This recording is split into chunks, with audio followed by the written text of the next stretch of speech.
the Secretary of Tourism of the Republic of the Philippines, Secretary Cristina Garcia Brasco.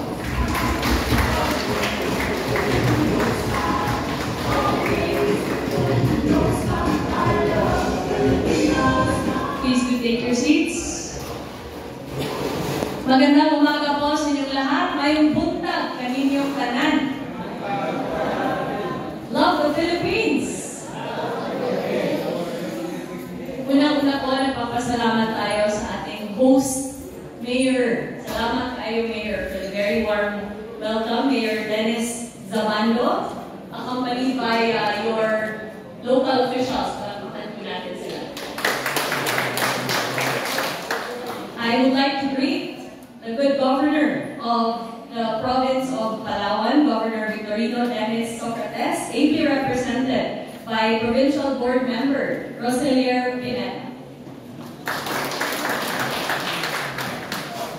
We are very blessed that the district is now under the care of our very dynamic and hardworking House Speaker, Martin Romualdez, represented by Mr. Jose Fernando Escalante. I'd also like to greet Vice Mayor Reynaldo Pacho and the municipal councilors of Rojas.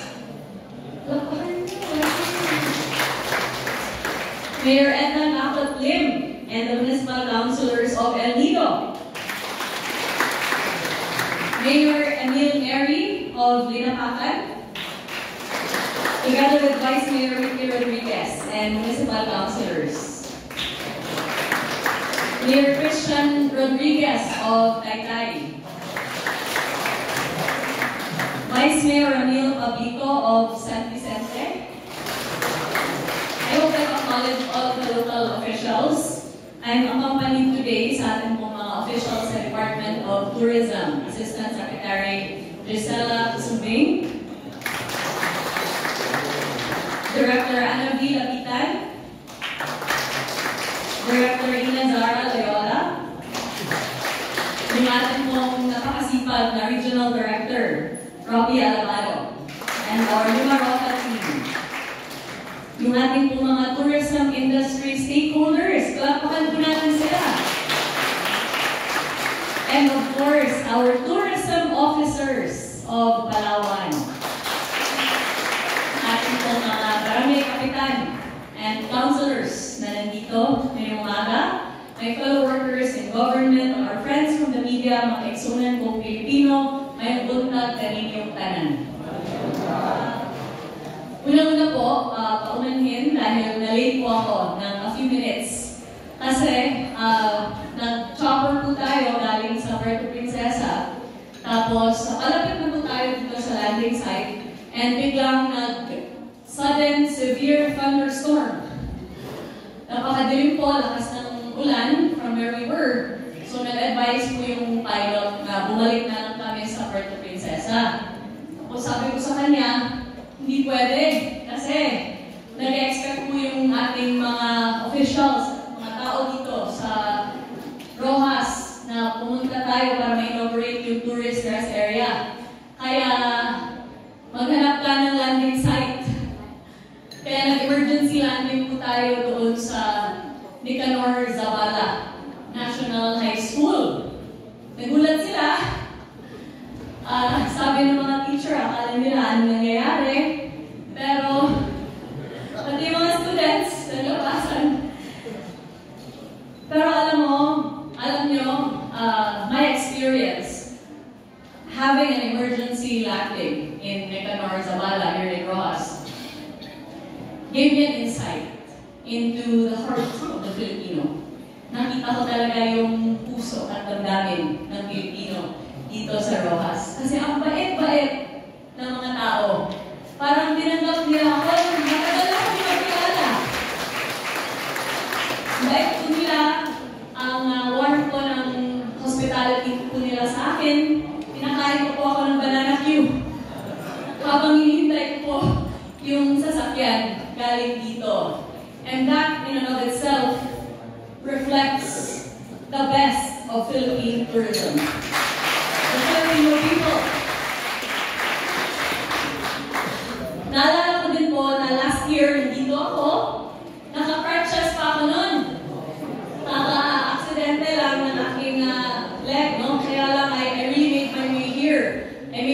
be here. Kasama natin din last year si Gov and now Congressman Pito Alvarez. Kausap ko siya before coming here.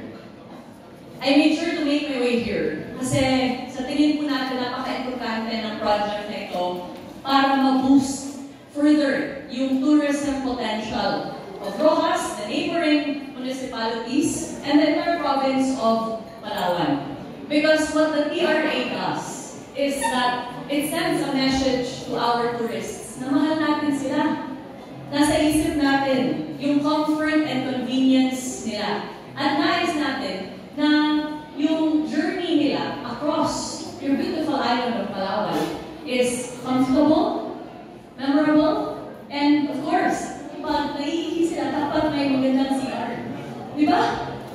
Kasi under a survey that was conducted by the Department of Tourism, apparently, yun talaga yung #1 concern ng ating mga turista na umiikot sa Pilipinas. Walang CR. At naging dating mayor din naman po tayo, kaya alam po natin na napakahalaga ng basic infrastructure. Kung wala kang daan, wala kang tulay, wala kang drainage system, wala kang storm surge protection, wala kang sewage treatment plant, water system, those very basic things, public CR, you cannot expect to bring as many tourists as you can, and you cannot expect to fully develop the potential of your destination. That is why, layunin po natin na makikot sa buong Pilipinas, dala-dala yung mga proyekto sa infrastruktura under the administration ng ating Presidente Ferdinand Bongbong Marcos Jr. Kasi po, yung direktiba ng Presidente sa akin was very clear. We have to enhance the overall tourist experience so that our tourists will enjoy their stay, they will stay longer, and they will come back again and again. And in that way, masigurado po natin na yung livelihood and employment na nabibigay ng turismo ay mag-expand pa po in our destinations and in the neighboring destinations. Na-mention po ni Mayor Dennis kanina na sorry na lang sa ibang mayor kasi nandito nakalagay yung tourist rest area. Isa lang po yung sagot ko doon, love letter lang katapat na Mayor. So, hintayin ko na lang po yung mga request letters. Kasi nais po talaga natin na makatulong po yung national government sa ating mga local government units. I've been where you are. I totally understand the challenges that local chief executives and local governments face in terms of matching their vision for tourism with their budget. Kaya naman po, magtulong-tulong po tayo. At nandito lang po yung Marcos administration para po tumulong sa ating mga local government units. Kahapon pa po ako dito sa Palawan. Dumating ako sa Puerto Princesa and we engaged with mayors, certain mayors to discuss the water supply of Palawan in the hopes na sustainable po yung tourism development dito sa province na ito. And after that, we were hosted by the mayor of Puerto Princesa, Mayor Byron, where we welcomed our delegates of the Philippine Experience Program. Ang Philippine Experience Program po ay isang heritage, culture, and arts caravan na dinadala natin sa buong Pilipinas.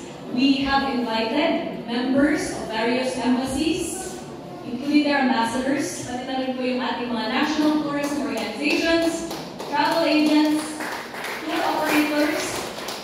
Kasi naisin natin na yung entire universe of tourism dito sa Pilipinas is in full support of the aspirations of our local destinations to be developed, to be promoted, and to be highlighted. Yung unang-dulo po nito ay mabigyan po natin ng trabaho at livelihood yung ating mga kababayang Pilipino. Kasi sa turismo po, may asenso. Sa turismo, may trabaho. At pag yung priority po ng ating mga local chief executives ay turismo, makikita talaga natin na yung ekonomiya niya ay lalago talaga, magde-develop talaga yung turismo. kung yun yung priority ng LCE. And that is why I'm here to remind you that you're not alone in your aspirations for tourism. Nandito lang po yung Department of Tourism, pati na rin po yung Marcos Administration sa pagsuporta sa ating mga local government units sa pamamagitan ng infrastructure and other tourism product development projects kagaya ng Philippine Experience. Murag-murot na gila akong Tagalog. Grabe! Nasabot naman po Binisaya, di ba? So, mga to, nahuman akong Tinagalog, ako na lang yung humanon ng akong mensahe kaninyo, karong adlaw, paagi sa akong kinasing-kasing yung kaayo, makasalamat. Kaninyong tanan. Bisan sa kainit sa panahon, mas init pa inyong pagdawat na ito. Salamat kayo, di na ako ikalimtan ang bukma sa mga taga-Palawan o makalaong kamo nga pagkahuman nga akong madawat ang mga love letters sa mga mayors ang magbalik-balik ako diri.